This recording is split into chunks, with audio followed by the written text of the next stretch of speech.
Oui, bonjour à tous. Laurent Londex, donc j'ai le plaisir et l'honneur d'animer cette troisième table ronde. Table ronde donc qui n'a pas d'élément féminin, je m'en excuse, mais il y a quand même une grande diversité d'intervenants.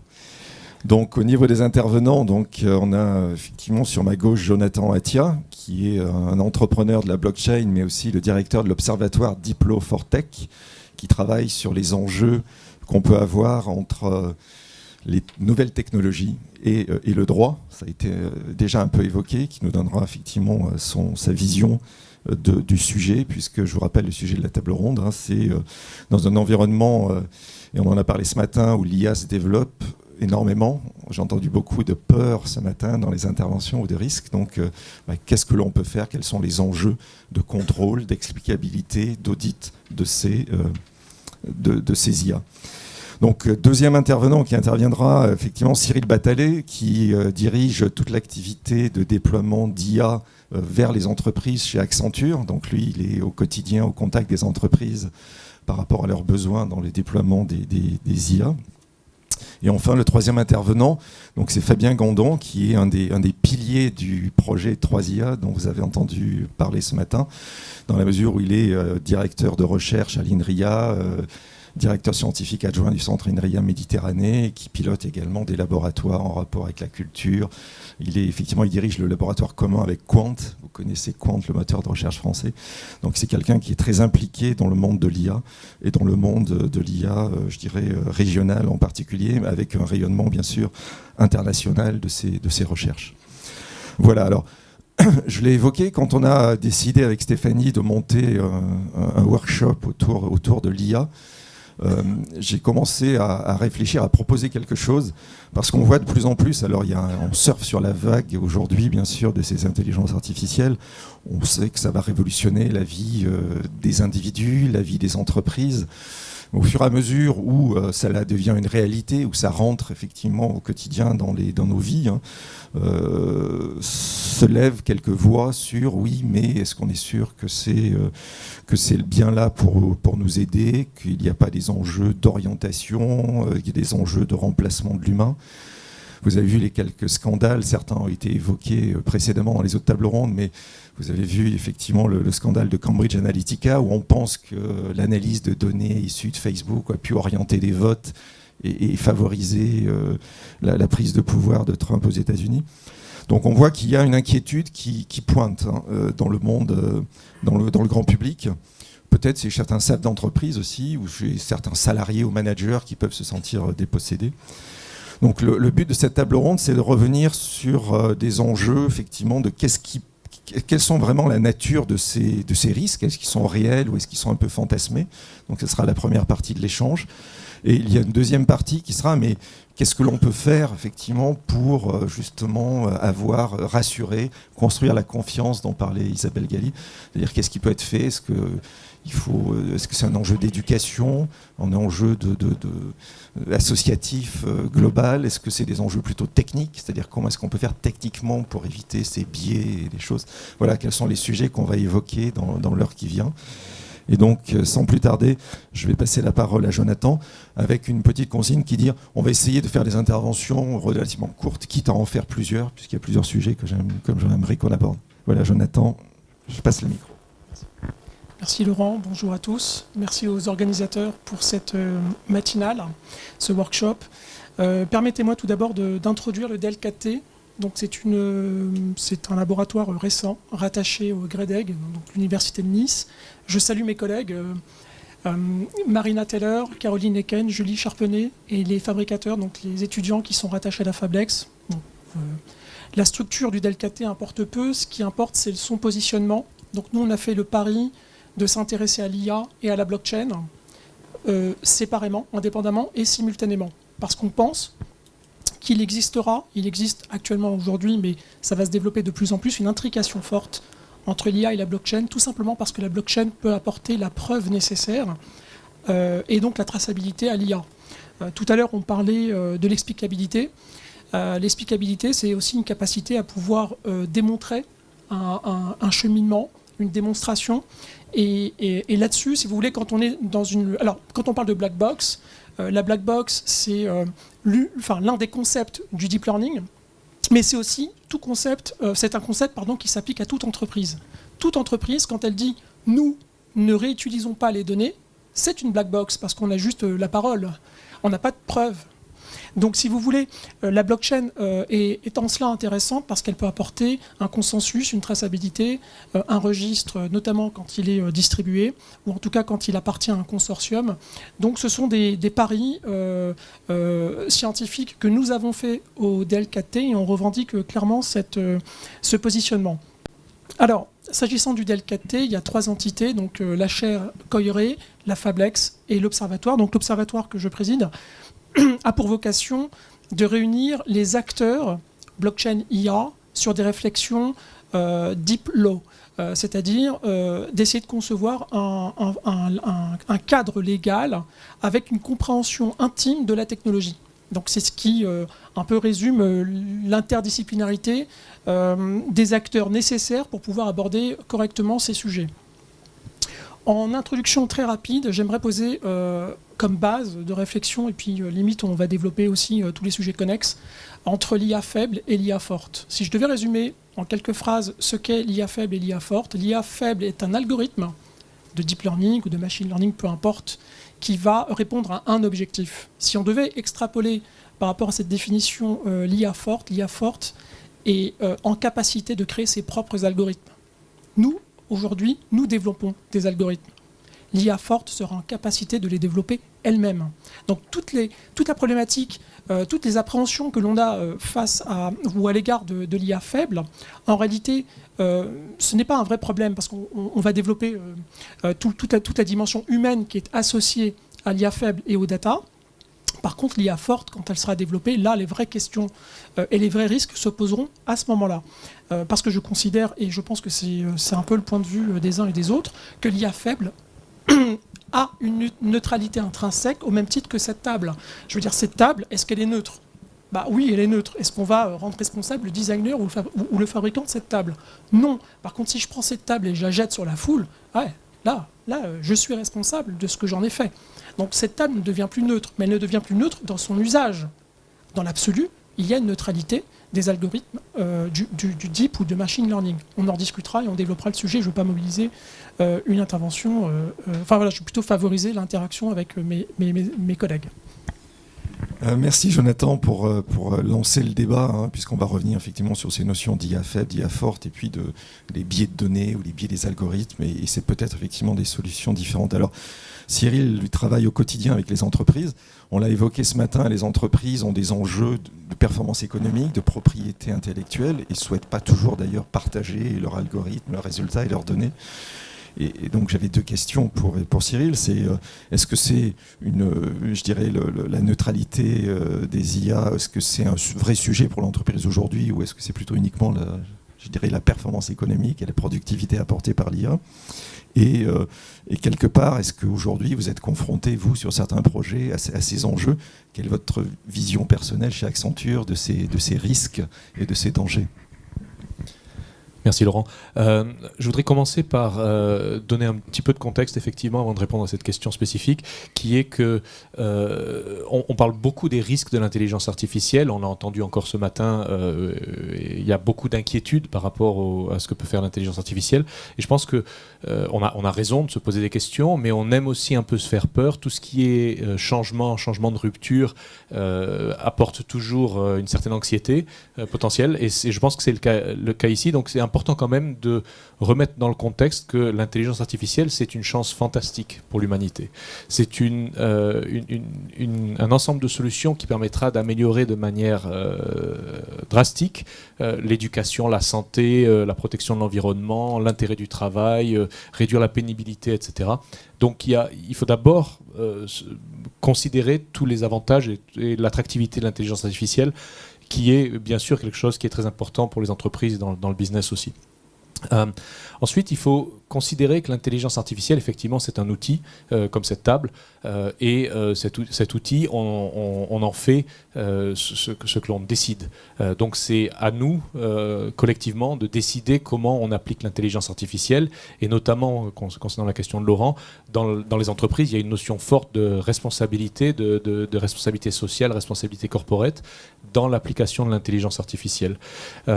Cette responsabilité, elle s'applique en considérant que l'intelligence artificielle permet une force de travail digitale. Donc, elle ne doit pas être considérée comme des programmes informatiques, mais plutôt comme comme une force de travail que l'on a automatisée, que l'on a numérisée à l'aide d'algorithmes, en utilisant de la vision par ordinateur, en utilisant de la gestion du langage naturel, du machine learning, et ça va former en fait des robots, si vous voulez, des robots software qui vont pouvoir augmenter la force de travail humaine de l'entreprise, qui vont pouvoir notamment prendre en charge les activités de routine répétitives à fort volume, faible valeur ajoutée, etc. Donc on va pouvoir augmenter l'entreprise et déléguer certaines activités à cette force de travail digitale. Et elle doit être gérée comme des personnes et non pas comme des programmes informatiques. Donc il va falloir, entre guillemets, recruter cette force de travail digitale, la former à certaines activités, certains rôles, tester sa capacité à délivrer dans ce domaine-là. Il y aura des erreurs, il y a des taux d'erreur comme avec les personnes. Il va falloir les mesurer, avoir une certaine notion de certification.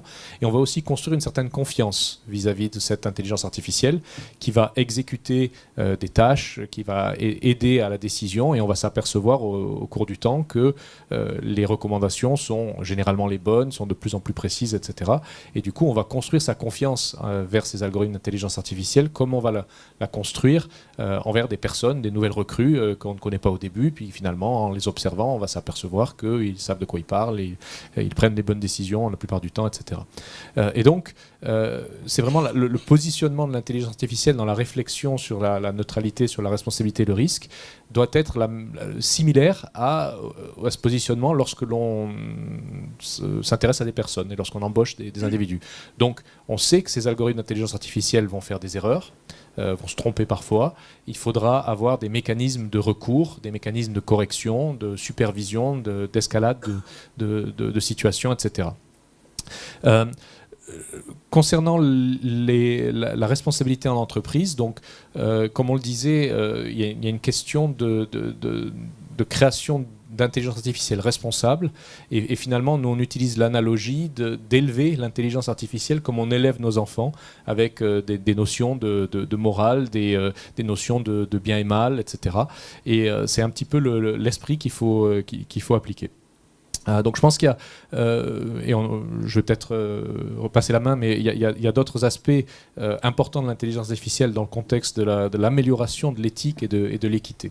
Et on va les couvrir. Merci Cyril pour cet éclairage qui illustre effectivement l'importance de prendre en compte cette dimension éthique dans l'entreprise, et j'ai compris que Accenture veillait, j'aime bien effectivement cette analogie d'éducation où il y a des droits à l'erreur, mais il faut être capable de les corriger. Donc côté INRIA, vous travaillez depuis de nombreuses années sur l'IA, c'est ce slide-là. Vous travaillez effectivement plus de nombreuses années, donc vous travaillez bien sûr sur les algorithmes, etc. Mais qu'en est-il de la prise en compte justement de ces enjeux d'explicabilité ou de ces enjeux de biais? Comment est-ce que vous travaillez également sur cette maîtrise? Donc j'avais choisi de commencer aussi par vous donner une idée de l'équipe que je dirige à INRIA, Wimix. Et ce que j'ai mis en rouge, c'est les mots-clés de l'équipe. La première chose que je voulais mettre en avant, c'est on utilise vraiment IA dans tous les sens en ce moment, avec surtout pour parler des dernières avancées vraiment impressionnantes en apprentissage. Mais quand on travaille sur l'IA vraiment, sur le sens large, ça demande des compétences très très larges. Et donc, j'ai une équipe assez grosse, on est une 50aine dans cette équipe. une quinzaine de nationalités, donc des gens qui viennent vraiment d'horizons très différents, mais vous allez trouver des mots-clés très différents à l'intérieur. Des gens qui attaquent le langage naturel, des gens qui font du raisonnement logique, des gens qui viennent de la représentation des connaissances, personnes qui travaillent sur les systèmes argumentaires, pour essayer de comprendre la structure dialogique d'un échange entre des humains, par exemple. Des personnes qui viennent de la conception d'interaction machine, parce qu'il faut mettre ces systèmes en contact avec l'humain, donc il faut concevoir l'interaction. Donc, ça demande beaucoup de compétences, et malgré tous les mots-clés qu'on a en rouge ici, on est très très très loin de couvrir toutes les compétences nécessaires à tout ce qui se fait en IA. Ça, c'est la première chose. La deuxième chose, c'est, j'ai donné 2 exemples ici de tâches qu'on peut automatiser dans mon équipe, qui sont toutes les 2 des tâches de recherche d'informations, donc des moteurs de recherche. C'est 2 moteurs de recherche différents sur les mêmes données. Donc j'ai fait exprès, même source de données, mais 2 moteurs de recherche différents. La raison pour laquelle je voulais donner cet exemple-là, c'est qu'on a beaucoup parlé du biais des données ce matin, mais il y a le biais des algorithmes. Pour faire une tâche, en fonction de la tâche, je vais faire un choix d'algorithme, mais ce choix n'est pas neutre non plus. Donc, par exemple, ici, en haut, c'est un algorithme de recherche exploratoire qui est basé sur ce qu'on appelle la propagation sémantique dans des réseaux typés. Et celui du bas, ça relève du traitement automatique de la langue. Et ces 2 permettent de faire 2 tâches complètement différentes. En bas, je peux poser une question en anglais sur une base de données. Donc, la personne n'a pas besoin de connaître les bases de données, elle peut poser sa question en langue naturelle. Et en haut, c'est quelqu'un qui veut découvrir un domaine qu'il ne connaît pas, donc quelqu'un qui, a priori, n'a pas les mots-clés du domaine puisqu'il veut le découvrir. Donc, je ne peux pas lui donner simplement une interface avec des mots-clés, il faut une autre façon d'interagir. Et si je choisis l'algorithme du haut pour faire la tâche du bas, j'ai perdu. C'est pas bon. Donc il y a aussi un choix important là.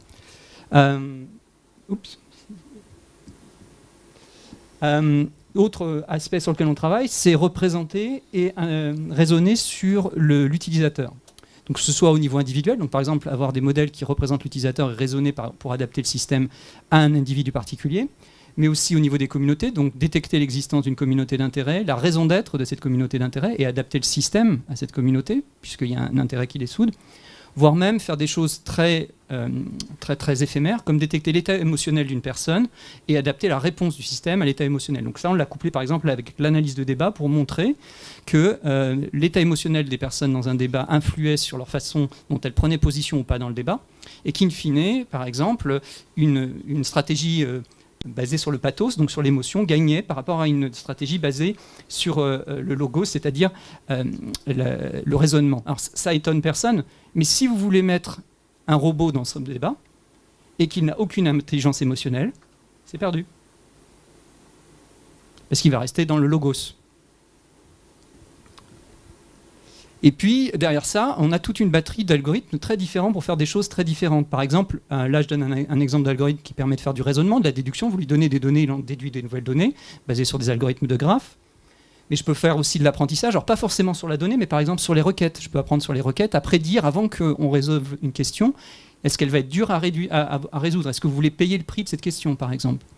Ou je peux faire de l'induction. Alors ça, c'est un raisonnement complètement différent. Je regarde les connaissances que j'ai et j'essaye de deviner celles que je n'ai pas. Qu'est-ce qui manque? Quels sont mes angles morts? C'est une forme de raisonnement complètement différent. Ou encore, on travaille dans le domaine du droit et de la représentation juridique, donc on fait du raisonnement déontique. Et le raisonnement déontique n'a rien à voir avec les autres raisonnements que je viens de mentionner. Donc c'est pareil, quand je dis je fais du raisonnement, je dis tout et rien. Je fais quoi? Quel type de raisonnement par rapport à... Donc, je ne voulais pas répondre aux questions du débat dans l'introduction, mais je voulais poser 2 choses. D'abord, je voulais poser la définition de l'IA que j'utilise.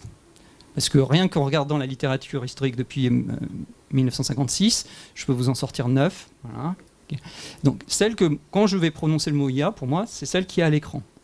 C'est-à-dire l'étude de l'automatisation des processus que nous, humains, percevons comme intelligents, et ça inclut déduire, apprendre, lire, imaginer, blablabla. Il y en a beaucoup. Il y a beaucoup de façons d'être intelligent. Et donc, il y a beaucoup de choses à simuler. Et pour chacune d'entre elles, il y a différentes méthodes pour les simuler. Il y a différentes façons d'apprendre, par exemple. Ça veut dire aussi qu'à l'intérieur de l'IA, il y a plein de disciplines. Et je vous l'ai dit en introduction, par exemple, même dans l'équipe où on est quand même pas mal, on est très loin de couvrir l'ensemble de ces disciplines. Mais au-delà de ces disciplines intra-IA, il y a un besoin, dès le départ, et on l'a vu avec les échanges de ce matin, d'interdisciplinarité. Parce que ce sont des systèmes socio-techniques qui sont plongés dans des usages. Et il y a un certain nombre de questions qui ont été posées ce matin qui ne doivent pas être résolues par la technique ou pas uniquement par la technique. Voilà. Merci Fabien. Donc on comprend la richesse de la problématique et effectivement les abords assez différents des algorithmes qui peuvent être mis en place. Jonathan, je pense, souhaiterait revenir sur la donnée, effectivement, et les enjeux qu'il peut y avoir aussi autour des données et des biais apportés par les données. Alors, tout à l'heure, on parlait justement de la responsabilité, de la nécessité à ce que chaque acteur se sente concerné par la problématique de l'IA. En cela, c'est une vérité absolue, puisque l'IA est omniprésente. En fait, sans le savoir, nous sommes tous un objet connecté avec nos smartphones ou avec nos modes de navigation ou de consultation ou d'usage de l'outil informatique. Et donc, finalement, nous sommes les premiers fournisseurs de data. Donc, si vous voulez, avant d'appliquer un algorithme d'apprentissage, il va simplement mettre en évidence nos propres usages. En d'autres termes, le machine learning ou le deep learning va révéler et va mettre en évidence des choses, qui n'étaient pas observables à l'échelle micro ou à l'échelle individuelle. Donc on va agréger de la donnée, mettre en évidence un pattern, un modèle, un schème, et ce schème, on va dire, il y a un biais. Forcément, puisque c'est humain. Si vous voulez, la source, c'est la donnée. La donnée elle-même n'existe que par notre interaction. Nous-mêmes, nous avons nos propres biais. Donc on va agréger, on va faire la somme des biais de la microdonnée ou de la nano-donnée, peu importe, et on va mettre en évidence un schème. Alors, est-ce que c'est l'algorithme qui a un biais? Est-ce que c'est la donnée elle-même qui possède un biais? Et j'ai envie de dire que la neutralité, il n'y a pas moins neutre qu'un homme. Il n'y a pas de raison que la donnée ne soit également pas neutre. C'est-à-dire elle est le reflet de ce que nous sommes, de manière massive. Alors je me suis amusé parce que, si vous voulez, on a parlé d'éthique, de morale. Il y avait une petite ambiguïté sur la définition de ce qu'est l'éthique par rapport à la morale. On peut tout simplement dire que l'éthique, c'est la partie opérationnelle de la morale. La morale elle-même étant issue d'une activité philosophique, il y a aussi, on pourrait tout à fait parler de psychologie. L'IA a cet avantage, c'est que, pour reprendre l'un des ouvrages de Freud, c'est la psychologie des foules et du moi. C'est-à-dire qu'il y a cette tension entre le macro et le micro. Micro, puisque je suis fournisseur de données par mon comportement, par mes attitudes, par mes interactions. Et macro, parce que l'IA va mettre en évidence un comportement de masse. Et donc, ce que l'on dénonce comme étant pas éthique ou un biais ou discriminant, c'est tout simplement ce que nous sommes à l'échelle individuelle. Chacun après avec son éthique. Donc, globalement, apporter du contrôle, c'est aussi une opportunité pour l'humanité entre guillemets, de se rééduquer, de se sensibiliser, pas uniquement au niveau algorithmique, mais de se sensibiliser, y compris dans ses interactions individuelles face à l'outil informatique. Et donc, il y a, c'est une évidence que nous sommes tous concernés, et c'est la raison pour laquelle l'interdisciplinarité est nécessaire. On ne peut pas imaginer traiter l'éthique ou que sais-je, s'agissant de l'IA, juste côté informaticien, parce que l'informaticien, c'est finalement ni plus ni moins que celui qui va fabriquer votre table. Par contre, les usagers de cette table, là oui, il faut les impliquer, et puis il faut impliquer tout l'environnement et tout l'écosystème. Donc c'est une nécessité absolue, et ça il faut l'entendre, parce que l'IA est omniprésente aujourd'hui, et on parle de l'IA faible. L'IA sera de plus en plus présente dans toutes nos interactions à moyen terme et évidemment à long terme. Donc on doit s'emparer du sujet, et on doit le faire tous ensemble. Merci pour cet éclairage, Jonathan. Cyril, vous voulez poursuivre ou continuer sur le sujet? Oui, effectivement, je pense qu'il y a dans l'intelligence artificielle, je rejoins Jonathan au sens que l'intelligence artificielle est le reflet de l'humanité, en fait, et des biais, de la diversité et de la variabilité de l'humanité. Mais il y a 3 caractéristiques qui font que l'intelligence artificielle va permettre d'améliorer, à mon sens, l'éthique et l'équité. Ces 3 caractéristiques, ce sont l'amplification, c'est-à-dire que l'intelligence artificielle permet de faire les choses à grande échelle. Donc en général, on ne fait pas de choses très différentes de ce que l'on fait au quotidien, mais sauf qu'on peut les faire à très grande échelle, à une échelle potentiellement infinie. Et donc on risque d'avoir un impact plus grand par des actions similaires parce qu'on les fait à plus grande échelle. la cohérence, la consistance, la constance dans les actions. Ça, c'est le deuxième aspect, c'est-à-dire que lorsque l'on va prendre des décisions, aujourd'hui, si on fait face à un problème similaire, on va sans doute réagir de manière très différente dans cette salle, suivant notre individualité, notre historique, etc. Avec l'intelligence artificielle, on peut contrôler que les décisions qui sont prises sont très similaires les unes aux autres et on peut les influencer de manière à ce qu'il y ait une grande constance. Donc ça, c'est le deuxième aspect. Et le troisième aspect, c'est la transparence et la visibilité de ces décisions-là. C'est-à-dire qu'aujourd'hui, lorsque l'on prend des décisions, lorsqu'on a des interactions, on a des informations ou des prises de décision qui vont nécessairement variés et qui seront difficiles à suivre, difficiles à retrouver. Il faudra aller chercher l'information, peut-être par des conversations, par de la lecture de documents, des choses comme ça, ou de l'écoute d'enregistrement, et ça va être difficile d'aller trouver cette variabilité, alors qu'avec l'intelligence artificielle, tout devient très transparent. Donc c'est pour ça qu'on s'aperçoit qu'il y a des biais, par exemple, dans des décisions, mais ces biais-là existaient avant. C'est juste que maintenant, on les voit. Donc, ce n'est pas la faute de l'intelligence artificielle, mais au contraire, c'est un avantage que l'intelligence artificielle apporte, puisqu'elle va permettre d'exposer ces biais. On va pouvoir corriger, rééquilibrer les sources de données. On a fait notamment des programmes chez Accenture qui permettent d'exposer les biais et l'influence d'un type de données sur un autre type de données, etc. Donc, on va pouvoir mettre en évidence et corriger les problèmes éventuels, et on va pouvoir ensuite s'assurer que les prises de décision sont les plus éthiques et les plus équitables possibles et les contrôler de manière très forte. Donc pour moi, c'est un avantage que l'intelligence artificielle apporte à améliorer l'équité. Oui, je voulais revenir peut-être de commencer un peu à débattre. Donc j'aime bien l'analogie à l'outil avec la table, mais il faut quand même admettre qu'il y a une petite différence, c'est que la table en intelligence artificielle n'est plus un dispositif passif, mais un dispositif actif. Donc c'est une table qui va avoir la possibilité de décider de se replier avant de vous toucher. D'accord. Donc ça change quand même un tout petit peu la donne. C'est-à-dire que ce n'est pas uniquement quelqu'un qui va balancer la table et va passivement retomber, elle va avoir des moyens d'action. Et en plus, donc pour rejoindre ce que vous disiez, elle va être couplée à des méthodes d'amplification. Donc je mets une IA sur le web, ça paraît sympa. En fait, ce que je viens de faire, c'est que je viens de la mettre en contact avec 3 milliards de personnes. Donc si elle va mal potentiellement envers 3 milliards de personnes. Donc voilà, par rapport à la table, j'ai quand même un gros lancer, une grosse table qui tombe, et elle pourrait faire des choses avant de retomber. Donc on a quand même, il faut qu'on revisite ces aspects-là. Mais je comprends. Et c'est, l'aspect actif-passif est d'autant plus important que quand on compare, par exemple, une des grosses différences entre le téléphone et un réseau social, c'est que dans le téléphone, quand je parle, normalement, la parole arrive non changée.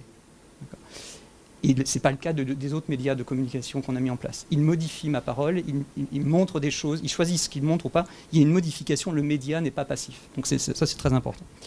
La deuxième chose donc, qu'on a touchée, c'est la donnée. Alors, donc, je ne vais peut-être pas être très populaire, mais donc, pour moi, la donnée n'est pas comparable au pétrole. Ça n'est pas le nouveau pétrole, pour plein de raisons. D'abord, on ne le trouve pas en pleine mer. Ce n'est pas une ressource naturelle qu'on va extraire, c'est quelque chose d'artificiel. C'est Latour, je pense, qui disait on ferait mieux de parler de sub-data que de data, parce que c'est quelque chose qu'on va aller soustraire, qu'on va aller extraire. Ce n'est pas quelque chose qui nous est donné, c'est quelque chose qu'on va activement récupérer. Et alors non seulement donc, la donnée, c'est pas le nouveau pétrole, à mon avis, il y a plein de choses. C'est pas parce que j'utilise la donnée que vous pouvez pas l'utiliser. Enfin, il y a plein de raisons pour lesquelles il faut arrêter cette métaphore.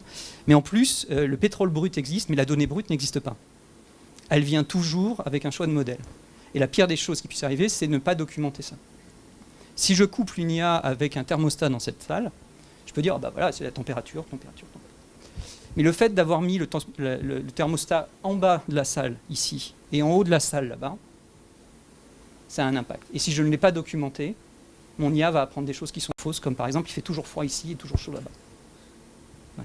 Donc c'est au contraire, non seulement il n'y a pas de données brutes, mais en plus on n'en veut pas. On veut de la donnée documentée parce que c'est le début de la traçabilité dont on a besoin. À partir de cette traçabilité, je vais tracer d'où viennent les données, quelles sont les hypothèses que j'ai mises dessus, quels sont les modèles, quelles sont les transformations que j'ai faites, où elle est passée, qui l'a certifiée, etc. Et je vais pouvoir arriver à un point où j'ai tout documenté, tout tracé, et donc pouvoir mettre en place des processus de mise en confiance de l'utilisateur au-dessus de ça. Et puis le dernier point que vous avez posé là, qui est très important, c'est en IA, il y a plein de techniques, hein, effectivement, donc je peux essayer de les éduquer pour qu'elles aillent dans la bonne direction, je pense que c'est une très bonne chose. Mais il faut faire très attention aussi, quand on fait le choix d'appliquer un système d'apprentissage à des traces, ça veut dire qu'implicitement, on a décidé que le système est piloté par le passé. Et il faut faire attention à... donc il me semble que c'est Cardon qui disait il ne faut pas que le passé préempte le futur. Parce que si je lance un algo comme ça sur un fumeur, il va continuer à lui recommander d'acheter des cigarettes. Or, on sent bien que ce n'est pas ce qu'on veut. Donc, il faut réintroduire des modèles explicites qui sont le modèle du futur vers lequel on veut tendre. C'est ça tout l'un des enjeux. C'est la réintroduction de modèles dans les systèmes en disant « Ok, je suis fumeur, tu l'as bien détecté, tu l'as vu, maintenant essaye de me faire tendre vers le modèle du non-fumeur. Et quel est le chemin asymptotique qui va m'amener vers la main ?» Et ça, c'est extrêmement important. Et en IA, c'est là aussi l'importance de bien regarder toutes les possibilités d'algorithmique. Parce que ça veut dire qu'à un moment, je vais peut-être apprendre quelque chose, mais après, je vais peut-être forcer un raisonnement parce que je veux tendre vers autre chose. Et là, on ira vers une IA plus complète. Donc, je comprends effectivement ces enjeux de complexité à la fois dans les modèles avec la nécessité d'avoir peut-être une claire définition de l'environnement, si j'ai bien compris, et de l'objectif poursuivi. Là, on retombe sur l'explicabilité quelque part de l'IA. Je voulais savoir ce que Jonathan pensait de ce sujet-là. Alors, Fabien, tu parles de modélisation ou de modèle, donc de la modélisation d'une table qui se replie avant impact.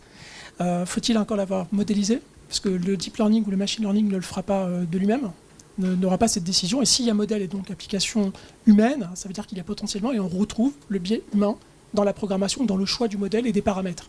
Donc vous voyez, c'est une tension entre le biais de la data et le biais de l'algorithmique. Donc il y a des choix qui sont faits en amont, il y a des choix que l'on retrouve et qui se révèlent en aval, et il faut qu'on arbitre entre ces deux tensions, entre la microdata et l'algorithme, ou en tout cas le modèle qui sera développé. S'agissant de l'explicabilité et de la difficulté de l'explicabilité du deep learning, qui a déjà utilisé, ou en tout cas qui dans sa lecture, dans sa lecture technique ou que sais-je, utilise le stabilo. Alors si, je pense que c'est un usage, je dirais, populaire. Bon, quand on utilise le stabilo, à première lecture, on va commencer à mettre en évidence certains mots. Au deuxième passage, on va se dire mais pourquoi j'ai stabilobossé ce mot? Ça ne veut rien dire. Donc j'ai maturé entre-temps, je suis devenu plus intelligent et je vais du coup stabilosser de nouveaux mots. Parce qu'en fait, je vais, dans mon esprit, construire un raisonnement en couches. D'accord? Jusqu'à la 10e ou à la 15e itération, bon, d'abord, mon papier sera complètement colorié. Et ensuite, je ne vais plus comprendre le cheminement et le parcours intellectuel qui fait que à une certaine époque, j'ai stabilobossé ce terme, etc. etc. Bon, bah, c'est pareil pour le deep learning. Ça se construit en réseau de neurones, il y a une profondeur, il y a des couches successives, et on a du mal à tracer le cheminement. Et donc, si on a du mal à tracer le cheminement, on a du mal à rentrer dans l'explicabilité. Vous pourrez toujours faire de l'explicabilité a posteriori. On peut toujours commenter un résultat. C'est-à-dire qu'on ne peut pas prédire le résultat d'un match de foot entre PSG et Strasbourg. Par contre, une fois que c'est fait, on pourra dire, bah oui, c'est évident, tel joueur était en forme, celui-ci était mal, l'autre il a des soucis perso, etc. A posteriori, on peut toujours trouver une explication. Maintenant, est-ce que l'explication est réellement corrélée au cheminement de la réussite ou de l'échec ou d'un biais? Ça, c'est une autre question. Je veux dire, je vous parle de ça parce que la semaine dernière, j'étais avec un coépétiteur Deloitte sur l'explicabilité d'une IA. Et en fait, je faisais la remarque, quand ils m'ont présenté leur modèle, je leur disais, mais attendez, a posteriori, on peut toujours... C'est pareil pour la finance. C'est-à-dire que pour la finance, c'est difficile de prédire le cours d'une action. A posteriori, on peut écrire un bouquin sur la tendance d'une action. Mais sur le moment, on est dans l'incapacité d'expliquer, ou en tout cas de pouvoir justifier telle ou telle orientation. Et si vous voulez, c'est pareil pour l'IA. Très difficile de rentrer dans l'explicabilité, si ce n'est que d'introduire dans le mécanisme même du deep learning des procédés de traçabilité qui prennent acte de chaque étape successive, de chaque couche. dans la mesure où c'est possible, évidemment. Donc, j'aimerais aussi, parce que c'est lié plus ou moins, revenir sur l'intervention de Lionel Lapras, donc HPE, sur, écoutez, il faut saisir les opportunités, on s'occupera du cadre plus tard. Alors, c'est provocateur, c'est courageux aussi de le dire. Bon, en même temps, vous cherchez à faire du business, donc c'est normal. Cependant, quand on regarde, et si on prend un peu de recul par rapport au RGPD, le RGPD est venu un peu trop tard sur le marché. Son applicabilité est très pénible. Vous voyez, parce que venu tardivement. Comment aujourd'hui on peut contraindre les GAFAM à respecter le RGPD alors qu'en réalité tout est, on est envahi de la donnée et du traitement de ces acteurs. Donc si vous voulez, je suis d'accord avec vous, il ne faut pas non plus qu'on cherche à faire de l'éthique et de la philosophie de l'IA, il faut vraiment qu'on développe ces algorithmes, mais il ne faut pas non plus, ou en tout cas cette technologie, mais il ne faut pas non plus qu'on ignore la nécessité d'un cadre. Il ne faut pas non plus voir le cadre comme étant une contrainte ou un boulet au développement économique. Et je pense qu'on peut concilier les deux, et on a cette intelligence en France, et il faut vraiment la saisir. Est-ce que vous avez plutôt la vision effectivement de HP ou la vision exprimée par DLKT? Moi, j'ai une vision optimiste en disant qu'effectivement, il y a beaucoup d'opportunités et donc il faut avancer de manière responsable. Il ne faut pas attendre et réfléchir trop longtemps. Il faut effectivement avancer. Mais je voudrais aussi nuancer le fait qu'on semble réduire l'intelligence artificielle seulement à des algorithmes qui vont prendre des décisions très complexes et faire des prédictions très complexes. En fait, c'est très riche l'intelligence artificielle.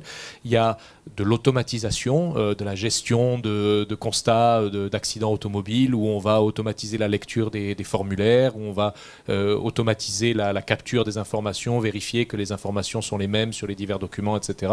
Et ça, il y a aucun enjeu éthique, je dirais, c'est plus de l'automatisation d'activités à travers du Natural Language Processing et de la Computer Vision, etc. Il y a d'autres activités qui sont du type dialogue naturel, chat par exemple, pour faire du support client, où on va pouvoir poser des questions qui sont probablement des questions très fréquentes, et on aura des chatbots, des agents qui répondront de manière gracieuse avec la bonne réponse, sans s'énerver, malgré la répétition, etc. Donc ça, c'est une autre application de l'intelligence artificielle. Sauf qui n'a l'intelligence émotionnelle. Oui, qui peut avoir l'intelligence émotionnelle aussi, mais c'est ça. Mais qui en général va améliorer grandement la qualité du service client, sans pour autant engendrer de questions de neutralité ou d'éthique, etc.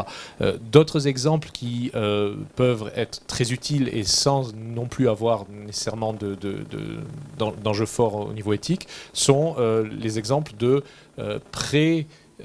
traitement des données. Donc pré-traitement, par exemple, de l'imagerie médicale pour identifier les images qui n'ont aucun signe clinique inquiétant, par exemple, et résumer aux images qui sont les plus critiques et celles qu'un spécialiste doit regarder.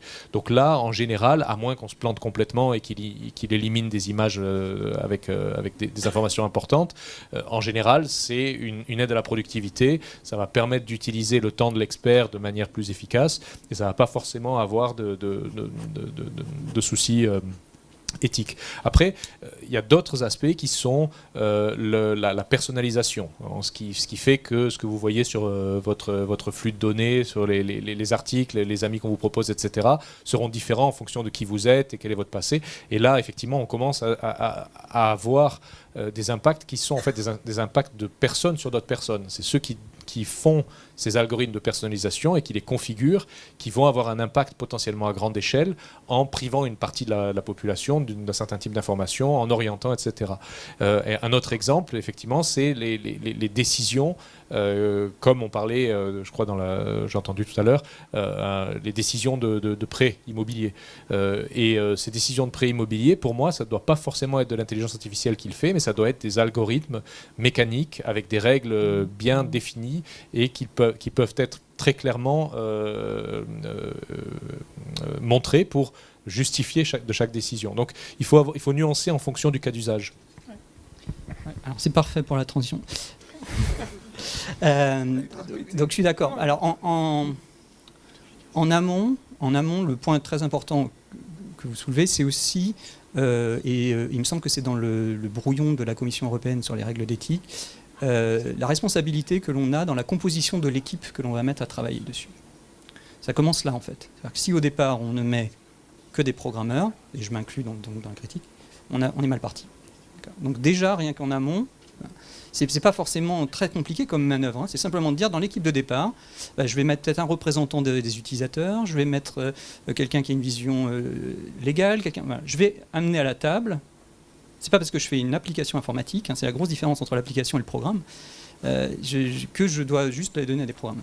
Donc ça, c'est la composition de l'équipe. C'est d'autant plus important parce que, voilà, 2014, Facebook et Cornell sortent un article qui a fait beaucoup de bruit, hein, dont le titre dit on vient de prouver la contagion massive de l'humeur, c'est-à-dire qu'on est capable de contaminer des utilisateurs de Facebook avec la mauvaise humeur d'autres utilisateurs. Et ça nous a fait alors tous bondir dans les laboratoires. Parce que, à la lecture de l'article, c'est un article que aucune université américaine n'aurait pu publier. Aucun n'aurait pu le publier tout seul. Pourquoi ? Parce que dans une université américaine, il y a l'équivalent du COERL qui était mentionné tout à l'heure par David, qui s'appelle l'IRB, hein, qui aurait dit c'est interdit de faire des tests sur des humains pour voir, juste parce qu'on trouvait ça cool, de voir si on pouvait changer l'humeur de 600 000 personnes, on change le script et on regarde. Hein, vous faites ça dans une université américaine, vous ne passez pas l'IRB, vous n'avez pas le droit de faire l'expérience, et vous n'êtes pas publié en conférence parce que vous n'avez pas le tampon de votre IRB d'université. Mais parce que je suis dans une autre structure, avec une certaine équipe et une certaine composition, alors ça peut être cool entre geeks de faire ça, je fais le test, je pollue la vie de personnes pendant des jours et des jours, je leur pourris la vie. Hein, et je suis content parce que j'ai montré que je pouvais effectivement changer l'humeur des gens. Bon, déjà, il y a un bataillon de psychologues qui aurait pu dire, on s'en doutait un peu du résultat, mais en plus, ça valait pas le coup de faire souffrir les gens pour ça. Donc ça, c'est le point qui est très important. Hein. En amont, composition des équipes, revision des structures. Et puis, le deuxième point très important, et là, donc, je vais rejoindre ce que tu disais sur cette idée d'outil, hein, le fait. Un même algorithme peut être utilisé pour faire des choses très différentes. Donc, on a cette responsabilité. Et donc, pour moi, ce qui est très important, c'est de toujours travailler sur l'usage. Alors, d'abord, parce qu'il faut que cet usage soit documenté, c'est-à-dire que je dise dans quel objectif je le fais, pour qu'il puisse y avoir consentement des gens, pour que les gens puissent comprendre à ce à quoi s'exposent, pour qu'on puisse mettre en place au-dessus d'autres procédures comme l'audit. On ne peut être audité que si au début on s'est engagé à un certain objectif. Donc si je veux saisir le législateur en disant hey, je ne suis pas tout à fait sûr que ce qu'ils font c'est l'objectif de départ. Donc ça, Et puis surtout parce qu'il faut être humble dans notre propre compréhension de ce qu'on fait. C'est-à-dire que on ne sait pas forcément jusqu'où va aller ce qu'on va faire. Et donc il faut des garde-fous. Donc je donne un exemple concret aussi. 2015, à la conférence The Web, il y a un article qui s'appelle Do you smile with your nose? Est-ce que vous souriez avec votre nez? Donc à la conférence du Web, c'est un article suffisamment intriguant pour que vous alliez voir ce qui se dit. Et l'étude qui est dans cet article est très intéressante parce que c'est de la fouille de données sur les tweets. Okay. Et donc ce qu'ils ont montré, c'est qu'en lâchant une IA complètement la moins contrainte par des modèles la moins superficielle possible, elle apprenait des choses surprenantes. Donc, par exemple, elle était capable de classifier l'âge des personnes en fonction du fait que vous mettiez ou non le tiret dans votre smiley. Et oui, parce que les jeunes, ils ont appris sur les téléphones, donc ils ne mettent pas le tiret, c'est chiant à aller chercher le tiret. Et les vieux, comme moi, ils ont appris sur les ordinateurs, et donc on met le tiret, on met le nez du smiley. Et donc ça donne une indication si vous êtes en dessous ou au-dessus de 35 ans. Personne n'aurait pu prédire ça. Personne, en regardant les données Twitter, je suis capable de vous prédire l'âge, la fourchette d'âge des gens. On est incapable de prédire l'ensemble des usages qui vont être faits des données. Par contre, ce que l'on peut dire, c'est quel est l'usage que nous, on veut en faire, et être responsable devant la loi du fait que l'on se tient à cet usage. Ça, oui. Et ça, c'est important. Merci pour cette intervention, Fabien, qui nous amène effectivement dans la deuxième partie qu'on va essayer de traiter en 10 minutes avant de vous laisser la place à quelques questions, qui est, effectivement, tu as évoqué la nécessité de clarifier l'objectif, d'avoir une équipe multidisciplinaire qui permet d'avoir des éclairages différents sur la même problématique traitée. Donc je voudrais que Jonathan et puis Cyril nous expliquent un peu ce qu'ils voient comme la possibilité justement de maîtriser ces risques qu'on a évoqués ce matin, autrement dit, est-ce que c'est un problème d'éducation, de composition d'équipe, est-ce qu'on peut imaginer qu'il y a une police de l'IA, est-ce que la blockchain a un rôle à jouer éventuellement dans cet environnement? Juste pour reprendre le début de mes propos, c'est-à-dire que la blockchain et l'IA sont potentiellement en intrication forte, donc je pense que c'est un vrai axe de développement sur les 5 à 10 prochaines années.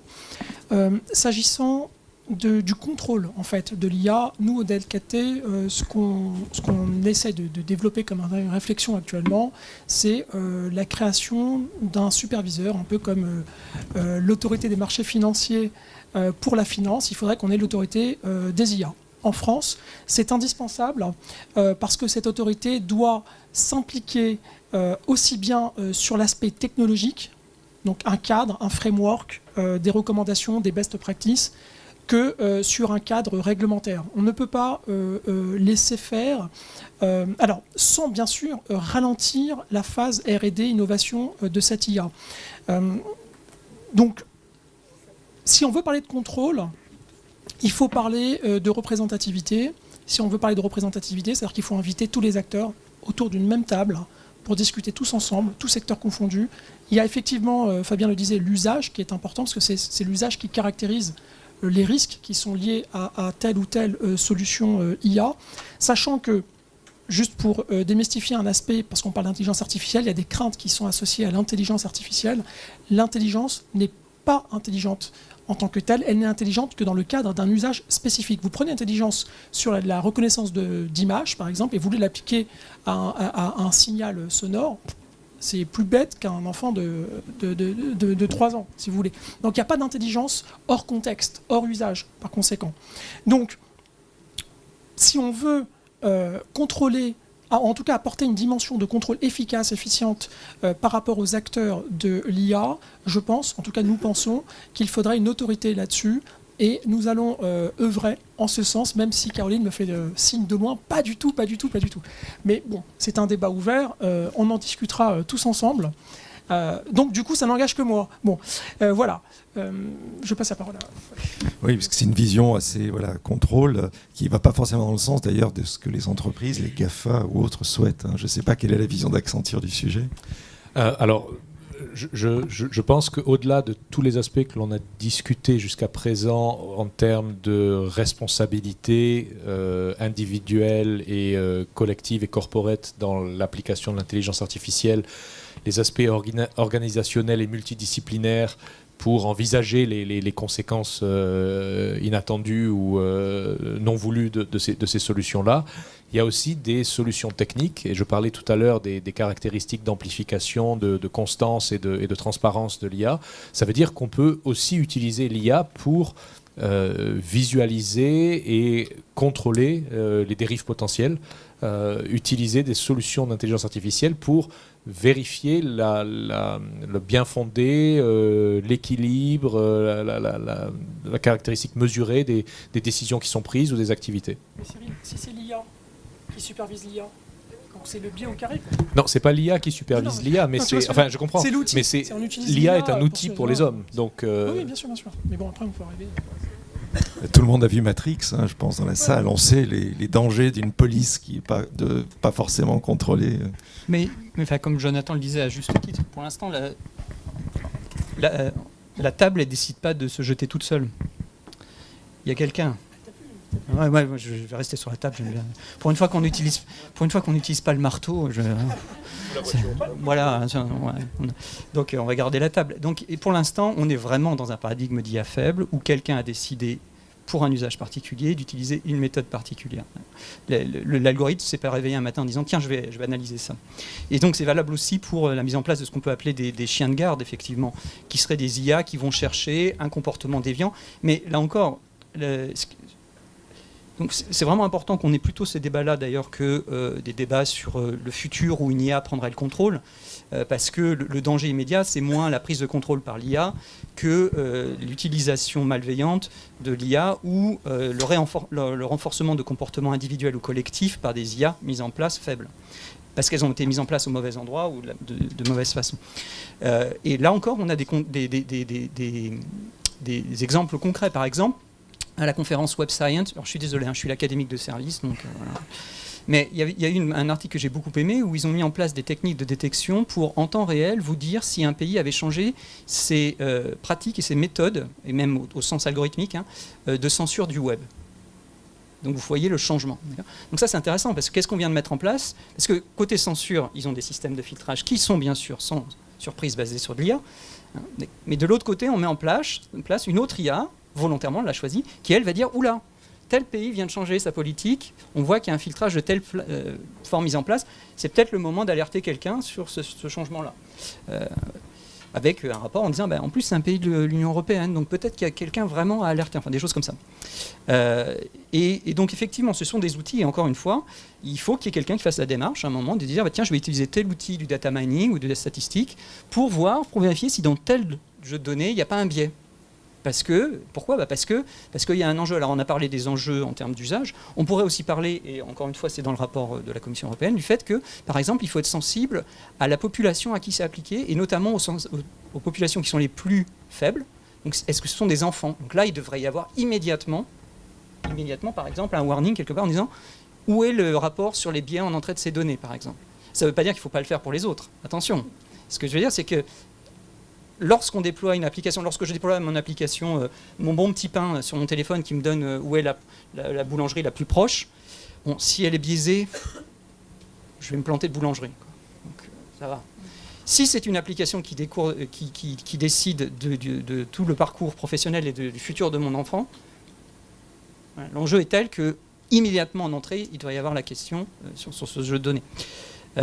Donc voilà, appliquer la fouille, détecter ça en amont. Là encore, il faut une démarche et qu'il y ait quelqu'un qui, dans une équipe pluridisciplinaire, à un moment, lève un drapeau en disant on a loupé une case.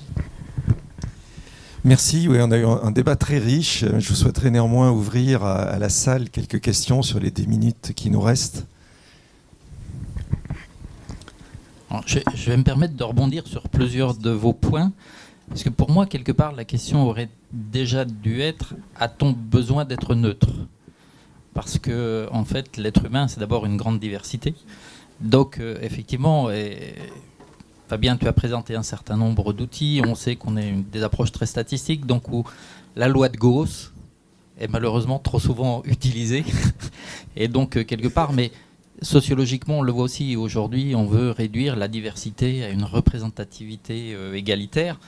C'est pas ce que nous sommes en tant qu'êtres humains, c'est pas notre société. Donc déjà là, c'est en fait quel niveau de neutralité voulons-nous ? Et après, quel niveau de contrôle voulons-nous également ? Sachant que y a tout un tas de biais qui ont été aussi évoqués, peut-être pas forcément naturellement, mais élever une IA, lui donner un programme d'éducation, c'est déjà lui introduire un biais, puisque de toute façon, le choix d'une éducation est déjà biaisé. Tout à l'heure, Jonathan utilisait le cas du stabilo en disant... Puisque j'ai stabiloté plein de choses, j'ai appris quelque chose, je suis devenu plus intelligent. Non, le raisonnement a changé. Il y a un événement exogène qui apparaît. Donc voilà, notre notion de l'intelligence par rapport à ça est déjà très diverse. Donc effectivement, faut-il être neutre réellement au niveau de l'IA ? C'est pour moi la bonne question. Et quel niveau de contrôle voulons-nous vraiment ? Sachant que ce niveau de contrôle risque d'évoluer dans le temps. Un commentaire ? Je peux commencer. Bon, je suis d'accord avec toi, mais en plus, dans ta question, tu donnes un élément de réponse départ. Parce que tu as choisi les stats. Tu fais le choix des stats, tu sais très bien ce que tu fais. Tu sais que tu vas passer sous les signaux faibles, par exemple. Voilà. Donc, c'est là où je dis, OK, en fonction de l'usage que tu veux faire, si tu veux attaquer les signaux faibles, il ne faut pas commencer par faire une moyenne. Hein. On est d'accord, ça ne va pas marcher. Donc, c'est là où on a vraiment, il faut être conscient. Et donc, je dirais même, on va monter un cran avant même de se poser la question d'être neutre, il faut se dire, a-t-on bien identifié les choses ? Parce qu'il faut identifier les problèmes, les biais, les méthodes qu'on a en face, et s'assurer que si je choisis un apprentissage statistique, c'est pour un usage pour lequel ça fait sens. Et où je ne vais pas écraser des minorités, par exemple. On est entièrement d'accord là-dessus. Et juste pour compléter, veut-on de la neutralité ? Je ne suis pas sûr, mais ce que l'IA permet, c'est de révéler, de mettre au grand jour des aspects des biais particuliers ou des tendances particulières dans nos actions, dans nos décisions ou dans les décisions qui sont faites dans le monde.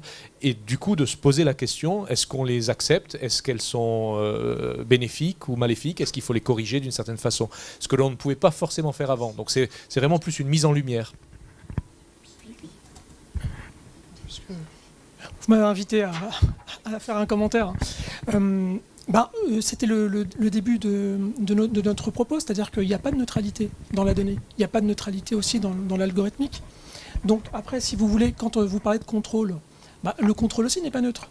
Parce que vous faites un postulat. Il y a des règles ici qui sont instanciées, et donc du coup, c'est un biais. Donc tout est biaisé. La question, c'est est-ce que c'est biaisé par rapport à quoi? Est-ce qu'il existe un référentiel aujourd'hui qui me permet de mesurer, l'écart de biais acceptable ou pas acceptable, enfin que sais-je. Donc, et c'est ce référentiel-là que j'évoquais tout à l'heure, par une autorité de contrôle, par un framework disponible, ou en tout cas un texte qui fasse consensus. Juste une seconde. Parce que je pense qu'en plus, on peut revenir sur un point qu'on a dit tout à l'heure, et que je peux quasiment faire une autocritique là, c'est parce que je suis assis là, j'ai la tentation de répondre à ta question. Mais ce serait une erreur, parce que ce serait un informaticien qui répondrait. Donc déjà, il faudrait qu'il y ait là de la multidisciplinarité pour l'attaquer. La deuxième chose que ta question me permet de dire, c'est très marrant, parce qu'on a l'impression actuellement que l'IA a fait un tel bond qu'on est face à des questions qu'on ne se posait pas avant. Mais on fait marche arrière. Début des années 70, il existe un système expert qui s'appelle MySyn, qui faisait des prédictions. Il est comparé à 8 autres cliniciens, il a des meilleurs résultats. Il n'est jamais déployé. Et dans le rapport, on trouve deux raisons. D'une part, c'est parce qu'à l'époque, les ordinateurs moins puissants que ma montre prenaient toute cette pièce et étaient particulièrement mauvais en interaction de machine. Mais la deuxième partie du rapport dit on n'a aucune idée du statut en termes de prise de responsabilité et du statut légal des décisions qui sortiraient de cette machine, début des années 70. Et on n'a toujours pas résolu cette question.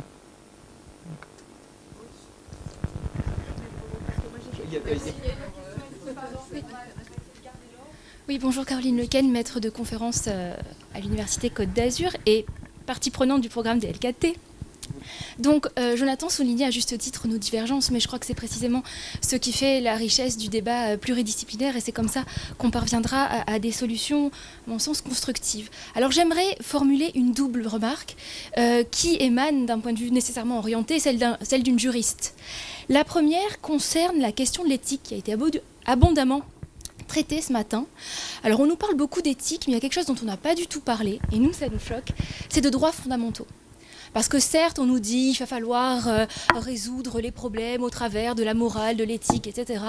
Mais moi, il me semble qu'il faut aussi privilégier une approche pratique où on va nous parler de liberté d'expression, d'égalité et de tout un ensemble de principes constitutionnellement garantis que les systèmes que vous avez décrits mettent en péril.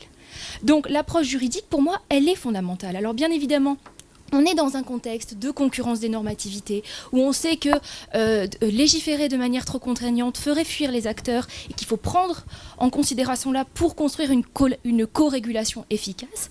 Pour autant, c'est aussi la mission du droit que de construire des cadres opératoires qui permettent parfois, et dans le cas extrême, de dire non, ça on ne développe pas, on n'a pas suffisamment de visibilité et on doit interdire dans l'hypothèse magistrale. Ça, ce serait ma première remarque. La deuxième, elle concerne celle de l'autorité administrative indépendante qu'évoquait Jonathan. L'idée de construire une autorité pour régir l'IA. Alors, je suis quelque peu en désaccord avec lui, et ce à deux égards, même si sur le fond, je sais pertinemment, pour avoir beaucoup travaillé avec lui, qu'on est d'accord.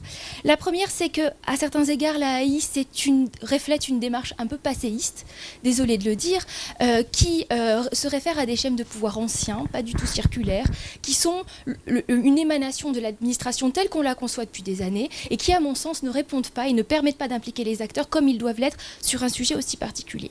D'autre part, il faut bien comprendre, et toute la matinée l'a démontré, que l'IA, elle innerve l'ensemble. C'est un fait social total. On l'a dit, elle innerve l'ensemble des domaines de notre société. Donc, l'IA, elle doit être partout. On doit nécessairement avoir une approche sectorielle et pas avoir une approche générale de l'IA.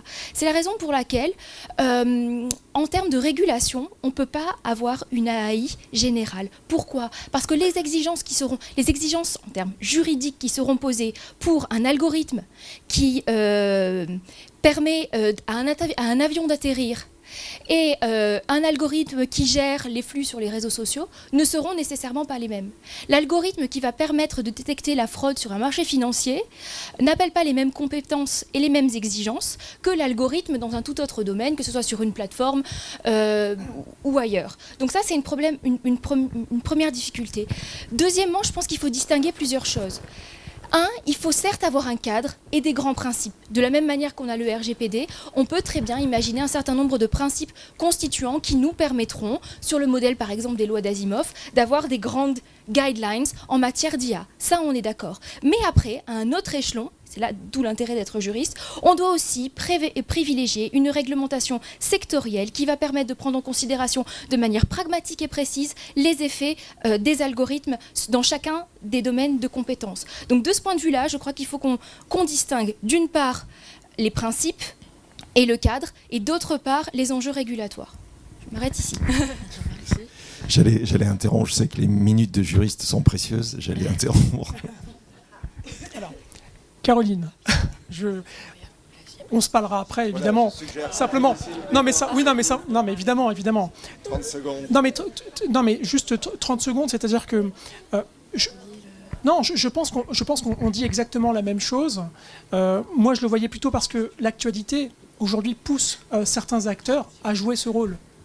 Par exemple, le LNE ou l'ANSSI ou que sais-je, comme autre organisme, revendiquent ce rôle de la police de l'IA. Et à mon sens, c'est là où on dit la même chose, c'est que pour moi, c'est une erreur. Ces gens-là ne peuvent pas être dédiés à 100% à l'IA. Il nous faudra une structure, certes, avec des définitions macro et respecter les usages et donc les secteurs par secteur en intégrant le droit, mais je pense qu'on doit pouvoir faire naître une entité unique dédiée à 100% au domaine de l'IA avec toute la richesse que cela comporte, et je ne vois pas de contradiction entre ce que tu viens de développer et ce que j'essaye de partager ici ce matin. Mais bon, on s'appellera, on va se faire un déjeuner, quoi. Réaction rapide. Alors, donc là, je vais prendre des gros risques parce que je ne suis absolument pas dans mon domaine, mais c'est très bien. Le premier point, c'est, je suis entièrement d'accord avec votre premier point parce que et là je vais citer, en fait, si je cite le texte actuel en brouillon à l'Europe, ils disent « L'objectif éthique est utilisé pour indiquer le développement, le déploiement et l'utilisation de l'IA qui assure le respect des droits fondamentaux et de la réglementation applicable, ainsi que le respect des principes et valeurs fondamentaux. C'est un des deux éléments essentiels pour atteindre une IA digne de confiance. » C'est la définition qu'ils posent dès le départ dans leur texte. Donc je pense que là, je suis plutôt d'accord avec cette mise en place. Et il y a tout un paragraphe qui décrit cette nécessité. Je suis complètement incompétent pour discuter là-dessus, mais je voulais juste amener au débat le fait que visiblement c'est dans le radar. Ils l'ont pas perdu de vue, donc ça c'est déjà bien. Alors, le deuxième point, et là je vais me poser quasiment, je suis en demandeur par rapport à une expertise comme la vôtre. Parce que donc je fais de l'IA depuis 98, mais j'enseigne le web depuis 95. Et pourquoi je parle du web ? Parce que alors, j'ai la même question vertigineuse sur le web, c'est par exemple, je ne sais pas ce que c'est qu'une juridiction sur le web. Je ne sais pas, ce concept, je n'arrive pas à le porter au web. On arrive au W3C à faire une architecture universelle du web, technique, mais on n'arrive pas à sortir de la technique, parce que dès qu'on commence à parler d'autre chose que de la technique, alors on nous dit, mais oui, mais dans quelle juridiction ? Et je n'ai pas ça, je n'arrive pas à me raccrocher. Et donc là, j'ai besoin de cette interdisciplinarité que vous représentez pour me dire, bah oui, mais c'est évident, parce que ça et ça, voilà. Donc là, je me pose quasiment en demandeur. Oui, voilà, c'est ça que je veux dire. Et surtout, le fait que ça n'est pas uniquement propre à l'IA, et que par exemple, si je prends le domaine du web, qui existe sans l'IA, on a aussi des questions qui probablement lèvent les mêmes problèmes. Alors moi, j'ai une micro-question, mais beaucoup plus terre à terre, bien que je sois juriste également. la mission de police est une mission régalienne et donc effectivement j'imagine que l'État va s'équiper en intelligence artificielle pour la mener à bien dans un contexte qui va être challengé par les intelligences artificielles utilisées à des fins contraires à la loi. Mais dans ces missions de police, il y a différentes manières de mener la police. Il y a la police de la preuve, c'est-à-dire aller recueillir des éléments, c'est-à-dire rendre explicable un algorithme, essayer de comprendre comment il a raisonné, etc. Il y a la police de la répression, c'est-à-dire celle qui va aller poursuivre le robot tueur et le débrancher. Et il y a aussi la police de la régulation. Vous avez parlé tout à l'heure de manière extrêmement pertinente de la censure sur Internet et de l'intelligence artificielle utilisée pour la censure. Donc on imagine bien que la police de l'IA va mener ces 3 missions. Et vous en voyez d'autres, parce que j'ai du mal à faire le lien police et je trouve ça extrêmement intéressant. Je peux commencer sur la partie du juste technique. Alors effectivement, et on peut en mettre en face de chacune des polices que vous avez mis, on peut mettre des domaines de l'IA et de l'informatique. Donc il y a des gens qui font de la vérification de code et puis ils peuvent regarder un certain nombre de choses en amont. Il y a des gens qui, par contre, très en aval, vont s'intéresser à dire, OK, on a tout fait pour que la donnée ne fuite pas, par exemple, mais si elle fuite. Et donc ils font des techniques d'IA pour essayer de détecter que quelque part, une information montre qu'il y a une fuite de données, par exemple. Donc voilà. Donc je pense que techniquement, en face de ça, on doit pouvoir mettre des domaines techniques qui peuvent outiller des polices de ces différents aspects. Je ne sais pas si ça répond. Alors pour compléter le sujet IA et police, je voulais ajouter 2 éléments. Le premier, c'est qu'il y a une détection, une police de la détection, et on a entendu tout à l'heure la détection de fraude sur les marchés financiers. Ça, c'est un exemple d'application très positive de l'intelligence artificielle. Et d'autre part, l'utilisation de l'intelligence artificielle pour les activités de police de manière générale. Je vais citer 2 exemples: le contrôle des frontières, la biométrie, la capacité à automatiser et augmenter la sécurité du contrôle des frontières en faisant de la reconnaissance faciale, par exemple.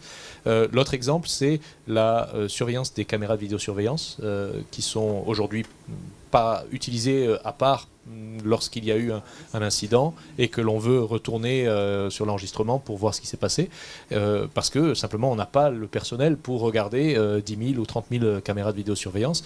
Là aussi, l'intelligence artificielle a une valeur ajoutée puisqu'elle permet d'automatiser l'observation et la détection et l'alerte en cas de soucis en amont. Donc beaucoup d'applications.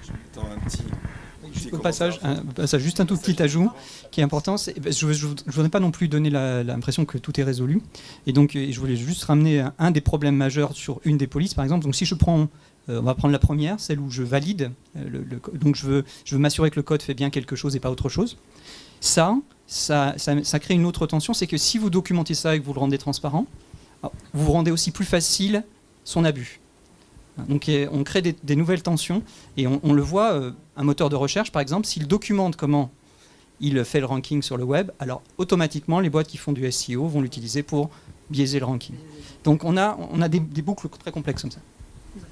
On va devoir... Je voulais juste revenir sur ce que disait monsieur, qui est en rapport avec la remarque d'Isabelle tout à l'heure sur la territorialité de l'IA, Chine, US, Russie et donc la police. L'ANSSI publie récemment une alerte sur les futurs cyberconflits. Cyberconflits, donc c'est pas que du hacking.